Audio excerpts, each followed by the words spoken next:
So yeah hi అండి. So టీజర్కి మంచి response ఇచ్చారు. So thank you so much.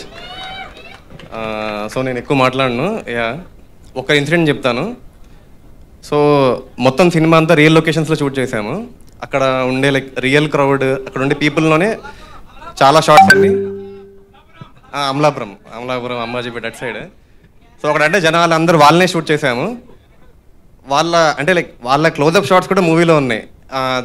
దానికి లైక్ అంత ఆ ఇంపాక్ట్ ఉంది కాబట్టి సినిమాలో కూడా వాళ్ళ షార్ట్సే ఉన్నాయి. దానికి సోల్ రీజన్ సుహాస్ బ్రోనే. ఆయన సెట్లోకి వచ్చి ఆయన చేసిన యాక్టింగ్కి ఆ పడిన ఇంపాక్ట్కి రియాక్ట్ అయిందే సినిమాలో ఉంది. సో నేను చెప్పాలనుకుంది టెన్షన్ పడుతుంది. సో యా ఈ ఇంపాక్ట్ చాలా గ్లిమ్స్ మాత్రమే. యాక్చువల్ ఇంపాక్ట్ ఆయన లైక్ ఆ ఓవరాల్ యాక్టింగ్ కానీ ఆ ఇంటెన్సిటీ కానీ సినిమాలో చాలా ఉంది. సో యా ఇలాగే మీకు సినిమా కూడా నచ్చుతుందని యా థ్యాంక్ యూ అండి.